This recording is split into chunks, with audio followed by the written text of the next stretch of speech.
The massive alien ship appeared without warning on a quiet Tuesday morning.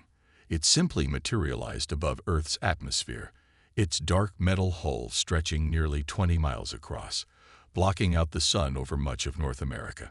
Panic erupted in cities worldwide as millions looked up at the impossible object hanging in their sky. Military bases across the globe went into immediate high alert. Fighter jets scrambled into defensive positions, while missile systems locked onto the target. But the alien vessel made no aggressive moves. It simply waited. After 6 hours of tense silence, they finally made contact. The message came simultaneously through every television, radio, phone, and computer screen on Earth. We are the Galactic Imperial Fleet. Your world has been chosen to join our empire. Prepare to receive our ambassador. In the United Nations Emergency Council chamber, world leaders gathered in unprecedented numbers. The usual political rivalries fell silent as they watched the alien shuttle descend toward the UN building in New York. Security forces surrounded the landing zone, their weapons ready but useless against such advanced technology. The Imperial ambassador emerged from the shuttle. It stood 8 feet tall, covered in ceremonial armor that gleamed with an unnatural purple sheen. 2 guards flanked it, carrying weapons that hummed with barely contained energy. Your planet, the ambassador announced through some kind of translation device, has been granted the privilege of joining the Galactic Empire. You will provide annual tribute of your resources and workers. This is non-negotiable. General Mark Rogers watched from the military command center, his fists clenched tight. 30 years in the Army hadn't prepared him for this. Next to him, Admiral Lisa Brown studied the sensor readings from the alien ship, her mind already working on possible weaknesses. The ambassador continued its speech, laying out demands that would essentially enslave Earth. 10 million human workers per year, half of Earth's mineral resources, complete submission to Imperial authority. The price of resistance would be planetary bombardment. You have 30 standard days to prepare your first tribute, the ambassador declared. The Empire is generous. We offer you protection and purpose in exchange for your service. In the hours that followed, the world's military leaders met in a secure underground facility. General Rogers looked around the room at his counterparts from Russia, China, India, and 24 other nations. For the first time in history, they'd all shared the same enemy. They think we're primitive, Admiral Brown said, spreading out the sensor data. They're not even running active shields. They're so confident in their superiority that they're practically defenseless. The Russian general nodded slowly. They expect us to bend the knee like good little primitives. They don't know humans very well, do they?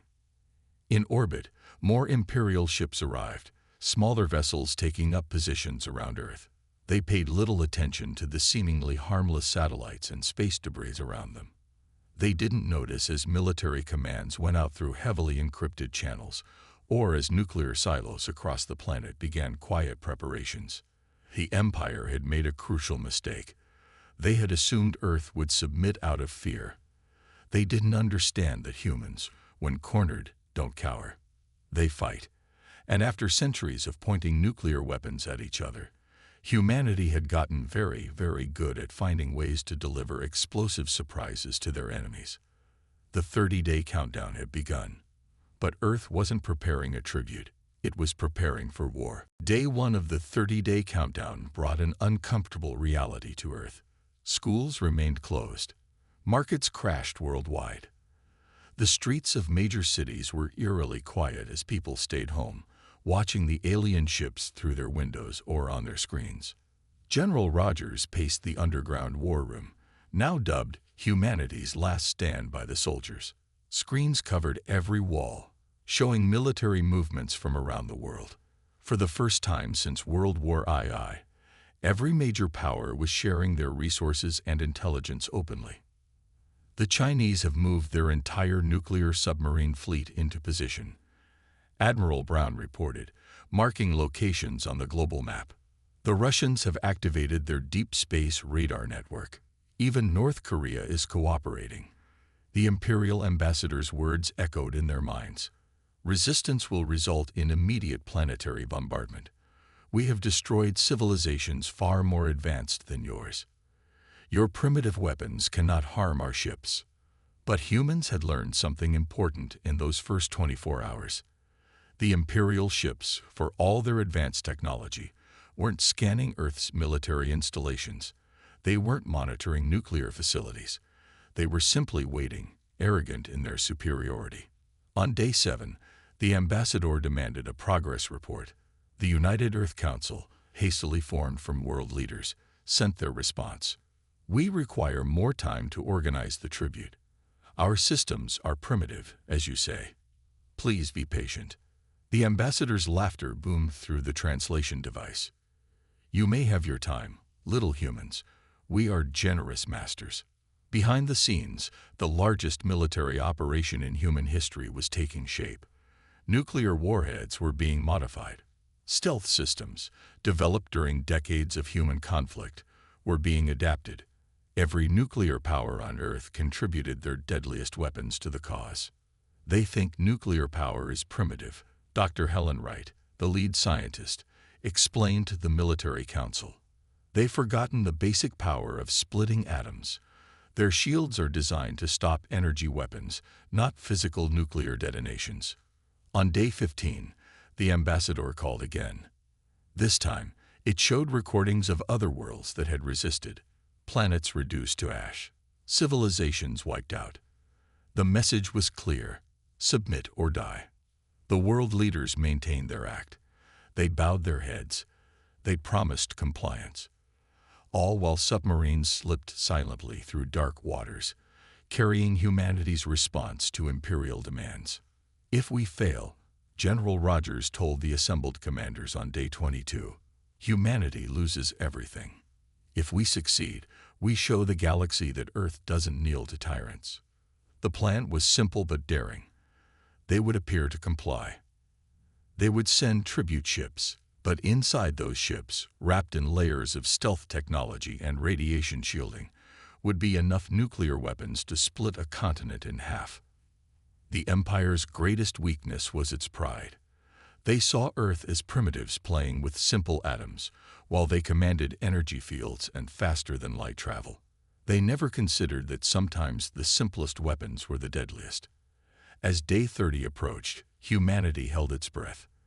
The tribute ships were ready. The nuclear weapons were armed. The greatest gamble in human history was about to begin. The Empire had demanded tribute. They would soon learn what happens when you back humanity into a corner. The tribute ships sat ready on launch pads across the globe. To the Imperial observers, they looked exactly like what frightened primitives would cobble together. Ugly, basic vessels built to carry resources and human workers to the Empire's ships. In reality, each ship was a masterpiece of deception. Their rough exterior hid layers of advanced stealth technology. The cargo holds, supposedly filled with Earth's mineral wealth, contained carefully shielded nuclear weapons. Every crude weld and exposed rivet was designed to reinforce the Empire's belief in human technological inferiority. Status report: General Rogers barked, standing in the control center beneath the Rocky Mountains. Around him, screens showed identical launch preparations taking place in Russia, China, India, and other nuclear powers. All warheads are in position. Admiral Brown confirmed. The radiation signatures are completely masked. As far as their sensors can tell, these are just cargo ships filled with iron ore and frightened humans. The deception went deeper than just the ships. Across the globe, millions of people had been evacuated from coastal cities under the guise of preparing tribute zones. In truth, they were being moved away from potential retaliation zones.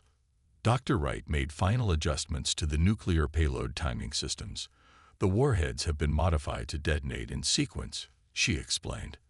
The first blast will disrupt their shields, the second will penetrate their hull, and the third will introduce them to the power of splitting atoms. On the surface, humanity played its part perfectly. News broadcasts showed people weeping as they boarded the tribute ships. World leaders made public speeches about accepting the Empire's generous offer. Military forces remained in their bases, apparently resigned to defeat. The Imperial ambassador watched it all with smug satisfaction. Its latest message to the fleet was intercepted by Earth's intelligence services. "These humans are even more primitive than we thought. They break so easily." Inside a submarine beneath the Pacific Ocean, Captain Robert Miller monitored the backup nuclear arsenal. If the tribute ship plan failed, his orders were clear: launch everything. Earth would not be enslaved. "This is humanity's greatest gamble," he wrote in his log.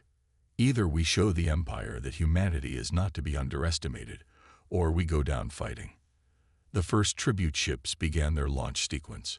Their engines were intentionally inefficient, spewing excess smoke and fuel into the atmosphere. The Empire's ships watched with amusement as the primitive vessels struggled against Earth's gravity. "They expect us to be primitive," General Rogers reminded his forces. "They expect us to be weak. They expect us to submit. Let them keep thinking that right until the moment we show them what humanity is truly capable of." In orbit, the Imperial fleet began positioning itself to receive the tribute ships. Their cargo bays opened wide, their shields lowered to minimum power. After all, what threat could these primitive vessels pose? Aboard each tribute ship, hidden nuclear devices ticked silently in their shielded containers. The Empire was about to learn that sometimes the oldest weapons were the most dangerous. Sometimes primitive did not mean powerless. Operation Silent Thunder was go. Humanity's future would be decided in the next few hours. The tribute ships crawled through space with deliberate slowness. From his command center, General Rogers watched their progress on the massive tracking screen. Each blip represented a vessel carrying enough nuclear power to level a city, all carefully hidden beneath layers of shielding and false cargo signatures. First wave approaching Imperial docking zones, Admiral Brown announced. Her voice remained steady, though her knuckles were white as she gripped the command console. "They suspect nothing." The Imperial ships loomed over Earth's primitive vessels like massive predators. Their docking bays were fully exposed, particle shields lowered to minimum power. After all, they only needed enough shielding to handle accidental collisions from clumsy human pilots. Through the communications channel, they could hear the Imperial crews laughing at the crude design of Earth's ships. "Look at their welding patterns," one alien technician sneered. "They barely understand basic metallurgy." Little did they know that every seemingly crude detail had been carefully crafted. Each exposed wire and rough patch served to reinforce their belief in human incompetence. The real technology lay hidden beneath, waiting. "Tribute ship Alpha requesting docking clearance," the human pilot transmitted, adding a slight tremor to his voice. He was actually Colonel James Wilson, one of Earth's most decorated fighter pilots, chosen for his ability to maintain the deception. The Imperial docking master's response dripped with condescension. "Granted, primitive. Try not to scratch our ship with your crude vessel." Inside the tribute ship's hold, nuclear devices sat quietly among actual crates of iron ore. The radiation signatures were completely masked by technology developed during decades of Cold War submarine warfare. Humans have become experts at hiding their deadliest weapons. More tribute ships approached the Imperial fleet. Each one was carefully choreographed to appear slightly clumsy, slightly afraid. The pilots played their roles perfectly, fumbling their communications and displaying the exact level of fear expected from a conquered species. In his hidden bunker, General Rogers watched the deception unfold. "How many ships are in position?" he asked. 8 vessels docked," Admiral Brown reported. 4 more approaching. "All nuclear packages are stable and undetected." The Imperial ambassador's voice boomed through the global communication network. "See how easily they submit. The Empire's mercy is rewarded with obedience." Deep beneath the Pacific Ocean, Captain Miller's submarine maintained its position. His crew kept their fingers near the launch controls, ready if the primary plan failed. The entire human race held its breath, watching through whatever means they could as their tribute ships nestled into the Imperial fleet's embrace. final tribute ship requesting docking clearance, transmitted the last pilot, right on schedule. The Empire had choreographed this scene countless times on countless worlds. They knew exactly how it should play out. The primitive species submits, the tribute is collected, and another world joins their vast collection of conquered peoples. But they had never faced humans before. They had never encountered a species that could turn submission into a weapon, fear into a mask, and primitive technology into a deadly surprise. The trap was set. Humanity's moment of truth approached, and the Empire never saw it coming. All tribute ships in position. Admiral Brown's voice cut through the tense silence of the command center. Nuclear packages ready. General Rogers took a deep breath, his hand hovering over the red activation button. Decades of military service had prepared him for tough decisions, but nothing quite like this. "Send the code phrase," he ordered. The seemingly innocent message was transmitted to all tribute ships. The tribute is ready for inspection. Inside each vessel, hidden mechanisms whirred to life. The false cargo bays, filled with iron ore and other minerals, began silently sliding aside. Behind them, nuclear warheads emerged from their radiation-shielded cocoons. "Look at these primitive minerals." An Imperial cargo master laughed, his voice carrying through the open channels. "They really think this would impress us." Those were his last words. General Rogers pressed the button. Execute Silent Thunder. The first nuclear explosion caught the Empire completely off guard. Their shields, designed to stop energy weapons and asteroid impacts, had no defense against the raw atomic fury of a nuclear blast from within their own cargo bay. The massive Imperial carrier split in half, its crew never even having time to realize what happened. The secondary explosions triggered a chain reaction through its power core, creating a miniature sun that consumed the entire vessel. "Second wave, detonate," Admiral Brown commanded. More nuclear devices activated. The Imperial fleet's formation dissolved into chaos as explosions blossomed from within their own ships. Their shields were useless. The weapons were already inside them. Through the command center's windows, the sky lit up brighter than day. The Empire's mighty ships, each one capable of destroying a planet, were being torn apart by primitive nuclear weapons they had dismissed as harmless. Multiple direct hits confirmed, the sensor operator reported, his voice steady despite the apocalyptic scene unfolding above. Imperial fleet suffering catastrophic damage. The surviving Imperial ships tried to raise their shields to maximum power, but it was too late. The nuclear chain reaction had begun, and physics itself was turning against them. Their advanced energy fields couldn't stop the simple splitting of atoms. "Imperial command vessel attempting emergency jump," someone shouted. "Not today," General Rogers growled. He activated the backup sequence. The final wave of nuclear devices detonated. The Imperial command ship, already damaged from nearby explosions, took 3 direct hits to its engine core. The massive vessel's attempt at faster-than-light travel turned into its own destruction as its drive core imploded. In orbit above Earth, the mighty Imperial fleet was reduced to burning wreckage. Debris rained through the atmosphere, creating artificial shooting stars that people would talk about for generations. Admiral Brown looked at her sensor screens, hardly believing what they showed. Confirmed kills on 80% of Imperial vessels. Remaining ships are critically damaged and trying to retreat. The command center erupted in cheers, but General Rogers raised his hand for silence. "Send the message," he ordered. "The one we prepared." All across Earth, every communication device broadcast humanity's response to the Empire's demand for tribute. "Your tribute has been delivered. Earth is not for sale. Earth does not submit.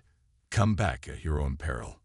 In the depths of space, the few surviving Imperial ships flood, carrying with them a message that would shake the Empire to its core. Humans fight back. The victory celebration in the command center lasted exactly 3 minutes. That's how long it took for the long-range sensors to detect the Imperial reinforcements, dropping out of faster-than-light travel. 5 capital ships, Admiral Brown announced, her face grim. bigger than the ones we just destroyed. General Rogers studied the tactical display. The new Imperial vessels were positioning themselves in an attack formation, their weapons already charging. This time, they weren't being careless. "They're angry," he said. "Good. Angry enemies make mistakes. Initiate Defense Plan Omega." Across Earth, hidden missile silos began opening. Nuclear submarines surfaced in every ocean, their launch tubes ready.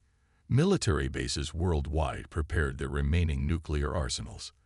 This time, there would be no subterfuge, no tricks, just raw human determination. "Imperial transmission incoming," the communications officer reported. The new Imperial commander's voice boomed through the speakers, rage evident even through the translation. "You primitive vermin, you dare to strike at the Empire. Your species will be eradicated for this insult." General Rogers stepped up to the microphone. His response was calm, measured. "We have 5,000 more nuclear weapons ready to launch. Your ships are in range of every single one. Still want to fight?" The Imperial commander laughed. "Your primitive atoms cannot reach us at this distance.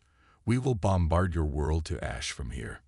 "Check your sensors," Admiral Brown transmitted.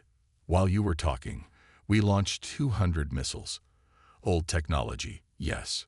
Slow, yes. But there's a lot of them. And they're all headed your way."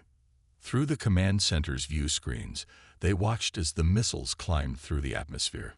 Each one carried multiple warheads, another trick humans had perfected during their own Cold Wars. The Imperial ships began firing their energy weapons, trying to shoot down the approaching missiles. They managed to destroy many, but they hadn't counted on the sheer number. Humans had spent decades preparing for nuclear war with each other. They knew all about overwhelming enemy defenses. Multiple impacts detected. The sensor operator shouted. 2 Imperial capital ships heavily damaged. The remaining Imperial vessels tried to maintain formation, but they were discovering something terrifying about humans. They didn't know when to quit. More missiles were already launching, creating a wall of nuclear fire that no amount of advanced shielding could completely stop. "Their formation is breaking," Admiral Brown reported with grim satisfaction. "They're retreating to a higher orbit." "Send them our terms," General Rogers commanded. The message was broadcast on all frequencies.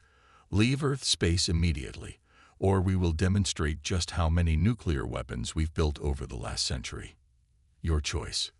The Imperial ships held position for several tense minutes. Then, one by one, they engaged their faster-than-light drives and disappeared into the depths of space. In the command center, no one cheered. They knew this wasn't over. The Empire would return, and next time they wouldn't underestimate Earth's primitive weapons. "Send word to all military commands," General Rogers ordered. "Tell them to start building more nuclear weapons. Lots more. The Empire just learned we can fight back. Now let's make sure they learn we can win." The command center hummed with activity as technicians prepared Earth's most powerful transmission array. After driving back 2 Imperial attacks, humanity was ready to send its message to the stars. "Broadcasting power at maximum," reported Dr. Wright, who had modified the planet's largest radio telescopes for this moment. "We'll reach every Imperial world within 50 light years." General Rogers nodded. "And their translation systems will make sure they understand every word. Begin transmission." Admiral Brown stepped up to the microphone, her voice clear and strong as she delivered humanity's message to the galaxy. "To the Galactic Empire and all enslaved worlds. Earth has defeated your tribute fleet. We destroyed your warships when they threatened our freedom. We are not primitive. We are not weak. We are humanity." Across space, on thousands of Imperial-controlled worlds, communication systems suddenly activated. The Empire's own network, designed to broadcast their authority, now carried Earth's defiant message to every corner of their domain. "For centuries, you have called nuclear weapons primitive. You forgot their power. You forgot why your ancestors feared the splitting atom. We remembered. We kept building. We have enough nuclear weapons to destroy 100 Imperial fleets. In the Imperial palace on their throne world, the Emperor's advisors scrambled to stop the transmission. But Earth had learned well from their first encounter. The message was encoded using the Empire's own protocols, marked as priority communication. To every world suffering under Imperial rule, look at what happened here. Look at how their mighty ships burned. You are not alone. You can fight back. Humanity stands ready to share our primitive weapons with any world that desires freedom. The transmission continued, showing recorded footage of the Imperial fleet's destruction. The massive ships, pride of the Empire, torn apart by nuclear fire, their shields useless, their weapons powerless against the raw force of atomic destruction. The Empire calls us primitive because we split atoms. They think themselves superior with their energy fields and faster than light drives. But they forgot something important. Sometimes the simplest weapons are the deadliest. Reports began flooding in from across the Empire. On dozens of worlds, populations were rising up.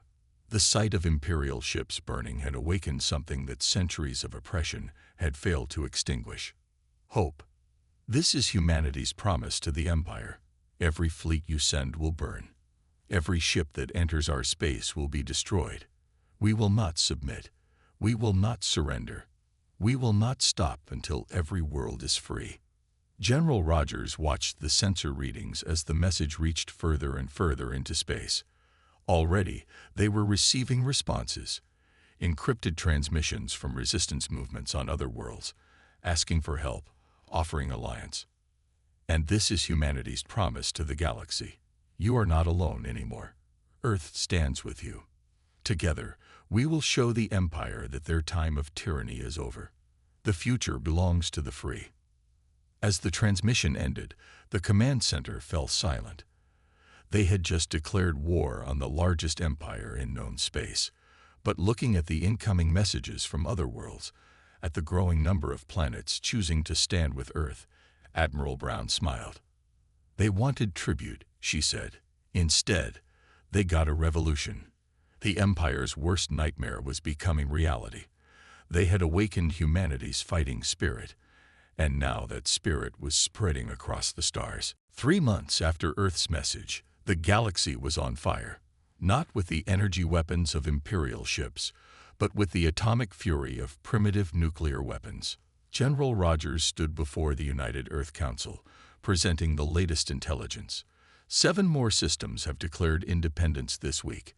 Our nuclear technology has spread faster than we could have imagined. On the massive display behind him, red dots marked every world that had risen against the Empire. What started as a single-pointed Earth had become a spreading constellation of rebellion. The Empire's fatal mistake, Admiral Brown explained, was teaching every world to speak the same language. Now they can't stop the spread of nuclear blueprints across their own communication networks. Reports came in hourly of Imperial fleets destroyed by their own subject worlds. The Empire's ships, designed to resist energy weapons, were falling one by one to nuclear arsenals built using Earth's primitive designs. The Centauri system destroyed 3 Imperial battle groups yesterday, an intelligence officer reported. The Alpha Proxima colonies have driven out their Imperial governors. Even the mining worlds in the Outer Rim are building nuclear weapons. Dr. Wright had worked tirelessly to simplify nuclear weapon designs, making them easier for other worlds to build. The Empire gave every world mining technology to extract resources, she said. They never imagined those same tools could be used to refine nuclear materials. The Empire's response was brutal but ineffective.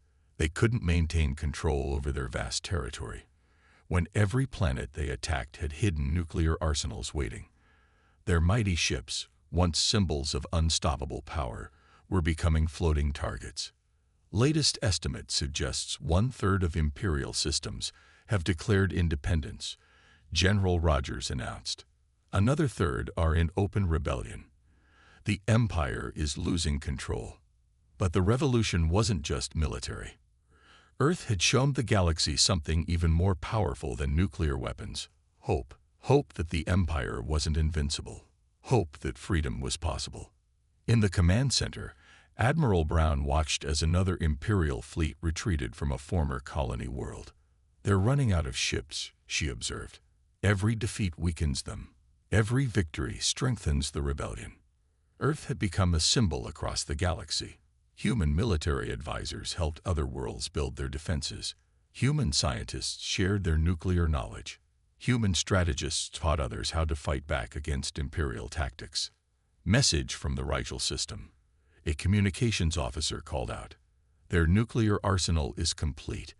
They're declaring independence tomorrow." The Empire had ruled through fear and superior technology. But they never understood that oppression breeds innovation.